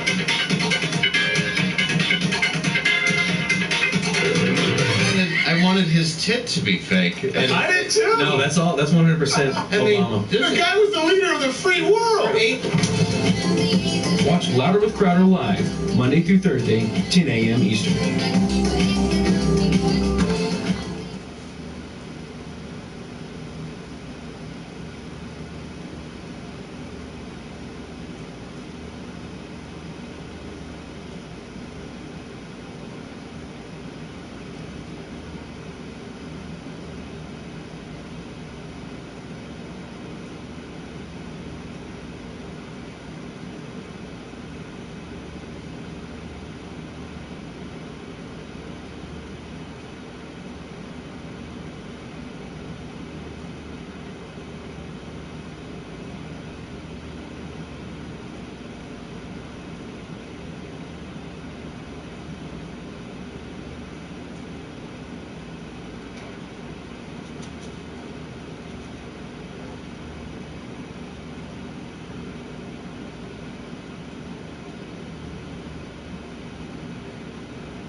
Yo, what's up, guys?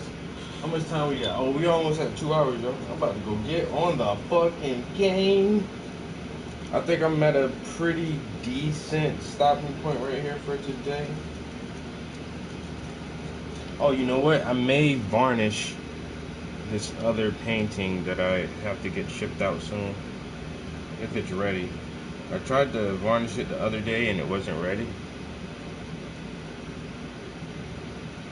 So let me check it real quick and see what's going on.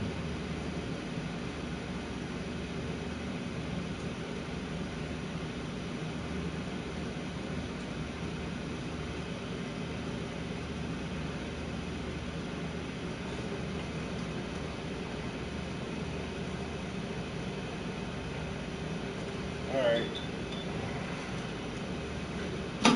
Man, it's hot as fuck in here, bro. I ain't even gonna lie, yo.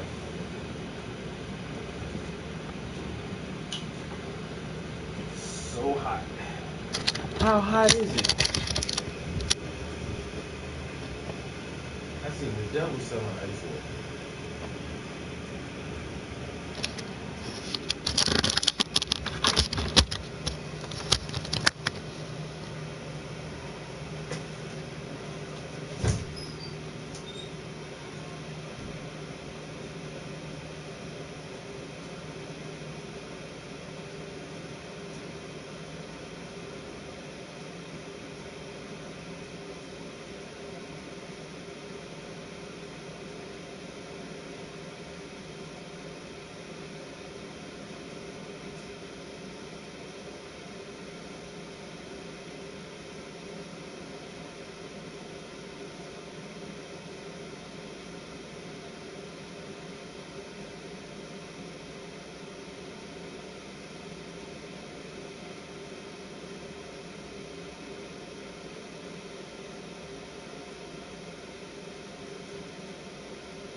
Still ain't all the way dry yet. Alright.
I'm gonna try to stream from the new console. I haven't done that yet, so that's one of my goals for today, was to see if I can get the streaming to work on there and connect to my YouTube. So yeah, I'm at a good stopping point right here for today. Like I say, now it's just really the shirt. So I might be able to wrap this up tomorrow actually. But yeah. I'm about to go downstairs and play some video games. And if I can stream, you guys are more than welcome to hop in there.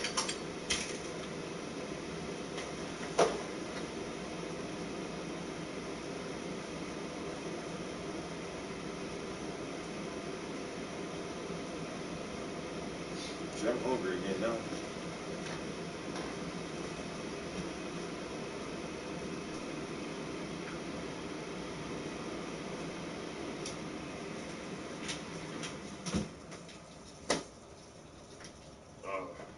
Clean these brushes. It can only stream with Share Factory.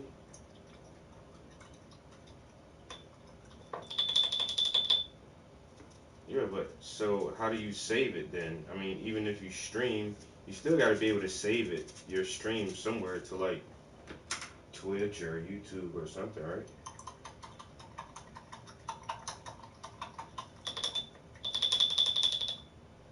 It don't need a browser, bro. You got the apps, man. You got the apps.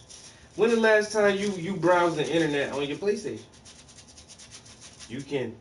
I still went on YouTube on there. As long as I can surf YouTube, and you got all the Netflix, and we got Netflix, HBO Plus, Amazon Prime, Hulu, and there's some other shit we got. But as long as you can access all the apps on there, like I don't surf the web on my PlayStation. That's what your laptop is for, or your phone is for. Like you don't really need a browser on your gaming console.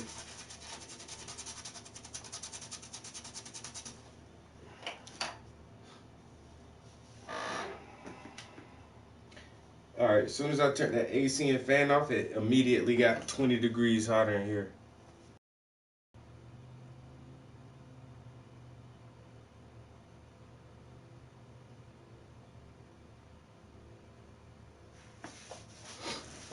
Well, now your picture gonna be a little bit smaller on your phone. I catch you guys downstairs. Peace.